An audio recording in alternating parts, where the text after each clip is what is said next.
अस्सलाम वालेकुम friends, welcome back to my YouTube channel. Friends, अगर आप चाहते हैं बेहतरीन तरीके से इंग्लिश में बातचीत करना तो उसके लिए आपको शुरुआत करनी होगी इंग्लिश वोकेबलरी सीखने से। फ्रेंड्स, आप इंग्लिश का कोई भी कोर्स कर लें, चाहे वो स्पोकन इंग्लिश कोर्स हो या कोई ग्रामर का कोर्स हो, लेकिन आप फिर भी कहेंगे इंग्लिश बोलते हुए हमारे जहन में अल्फाज नहीं आते। दोस्तों, आपके जहन में अल्फाज तब ही आएंगे जब आपकी वोकेबलरी स्ट्रॉन्ग होगी। सो फ्रेंड्स, आज से हम स्टार्ट करने जा रहे हैं 4000 इंग्लिश अल्फाज पर मुश्तमिल एक ऐसा कोर्स जिससे ना सिर्फ हमारी वोकेबलरी बल्कि हमारी स्पोकन इंग्लिश भी इम्प्रूव होगी, क्योंकि इन 4000 वर्ड्स को हम विद एग्जाम्पल सीखेंगे। सो फ्रेंड्स, अगर आप भी चाहते हैं अपनी वोकेबलरी को इम्प्रूव करना तो इस वीडियो को अंत तक जरूर देखिएगा। So friends, without any delay let's start. पहला वर्ड है प्रोविंस। प्रोविंस का मतलब होता है सूबा। दोस्तों, कुछ लोग इसे प्रोविंस भी प्रोनाउंस करते हैं। पंजाब पाकिस्तान का सूबा है। Punjab is the province of Pakistan. Punjab Pakistan का सूबा है। Punjab is the province of Pakistan. Prosper. Prosper का मतलब होता है खुशहाल या तरक्की पाना। एक और वर्ड होता है दोस्तों, प्रॉस्पेरिटी। प्रॉस्पेरिटी का मतलब होता है खुशहाली। उसका नया कारोबार आखिर तरक्की पा गया। His new business finally prospered. His new business finally prospered. उसका नया कारोबार आखिरकार तरक्की पा गया, या उसका नया कारोबार आखिर तरक्की पा गया। His new business finally prospered. Finally आखिर या आखिरकार। Preach. प्रीच का मतलब होता है तबलीग करना। हमने इस्लाम की तबलीग की। We preached Islam. We preached Islam. हमने इस्लाम की तबलीग की। We preached Islam. प्रीच्ड तबलीग की, ये सेकंड फॉर्म है। सेटिस्फैक्शन। सेटिस्फैक्शन का मतलब होता है इत्मीनान, और एक और वर्ड होता है सेटिस्फाई। सेटिस्फाई का मतलब होता है मुतमईन। जब मैंने रात का खाना देखा तो मैं इत्मीनान से भर गया।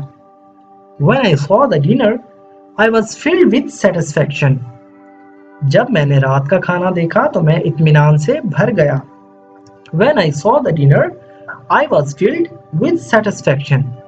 Filled मतलब भर गया, with satisfaction इत्मीनान से। Penny. Penny का मतलब होता है कौड़ी या एक पैसा। मैं उसे एक पैसा नहीं दूंगा। I will not give him a penny. I will not give him a penny. मैं उसे एक पैसा नहीं दूंगा, या मैं उसे एक कौड़ी नहीं दूंगा। I will not give him a penny. Occupy. Occupy का मतलब होता है कब्जा करना। उन्होंने जमीन पर कब्जा कर लिया। They occupied the land. उन्होंने जमीन पर कब्जा कर लिया। They occupied the land. Modest. Modest का मतलब होता है मामूली या सादा। वो एक सादा इंसान है। He is a modest person. वो एक सादा इंसान है। He is a modest person. Ladder. Ladder का मतलब होता है सीढ़ी। एक सीढ़ी होती है स्टेयर्स, एक सीढ़ी होती है लैडर। लैडर वो होती है जिसे हम एक जगह से उठाकर दूसरी जगह आसानी से रख सकते हैं। उसने दरख्त पर चढ़ने के लिए सीढ़ी का इस्तेमाल किया। He used a ladder to climb the tree. उसने दरख्त पर चढ़ने के लिए सीढ़ी का इस्तेमाल किया। He used a ladder to climb the tree. Used meaning इस्तेमाल किया, climb meaning चढ़ना। Humble. Humble का मतलब होता है आजिज। वो एक आजिज लड़का है। He is a humble boy. He is a humble boy. वो एक आजिज लड़का है। He is a humble boy. Exceed. Exceed का मतलब होता है तजावुज करना या बढ़ना। उसने अपनी हद से तजावुज किया। He exceeded his limits. उसने अपनी हद से तजावुज किया. He exceeded his limits. या उसने अपनी हद क्रास की. He exceeded his limit. Compensate. Compensate का मतलब होता है तलाफी करना या मुआवजा देना. उसके बॉस ने उसे काम में मुआवजा दिया. His boss compensated his in the work. उसके बॉस ने उसे काम में मुआवजा दिया. His boss compensated him in the work.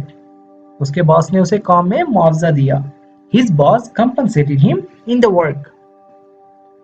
Chimney. Chimney का मतलब होता है वो जगह जहां से धुआं निकलता है. चूहा चिमनी के पास बैठा था. Rat was sitting next to the chimney. चूहा चिमनी के पास बैठा था. Rat was sitting next to the chimney. Charity. Charity का मतलब होता है सदका. वो खुले दिल से सदका करता है. He gives charity with an open heart. वो खुले दिल से सदका करता है. He gives charity with an open heart. Blacksmith. Blacksmith का मतलब होता है लोहार. लोहार ने बहुत मेहनत की. Blacksmith worked very hard. लोहार ने बहुत मेहनत की. Blacksmith worked very hard. अगर यहां होता Blacksmith worked very hard तो उसका सेंटेंस क्या बनता? लोहार बहुत मेहनत करता है. यहां है लोहार ने बहुत मेहनत की. Blacksmith worked मेहनत की very hard बहुत ज्यादा. Benefactor. Benefactor का मतलब होता है एहसान करने वाला या मोहसिन. उसके मोहसिन ने उसे पैसा दिया. His benefactor gave him money. उसके मोहसिन ने उसे पैसा दिया. His benefactor gave him money. Urge. Urge का मतलब होता है जोर लगाना या जोर देना. उसने जोर दिया कि वो उसकी कहानी पर यकीन करे. He urged him to believe his story. उसने जोर दिया कि वो उसकी कहानी पर यकीन करे. He urged him to believe his story. Scholarship. Scholarship का मतलब होता है वजीफा. मुझे स्कॉलरशिप मिल गई. I got scholarship. मुझे स्कॉलरशिप मिल गई. I got scholarship. Got मतलब मिल गई. I got scholarship. Quarter. Quarter का मतलब होता है 1/4 हिस्सा यानी 4 हिस्सों में से एक हिस्सा. उसने 1/4 हिस्सा अदा किया. He paid a quarter. He paid a quarter. तो उसने 1/4 हिस्सा अदा किया.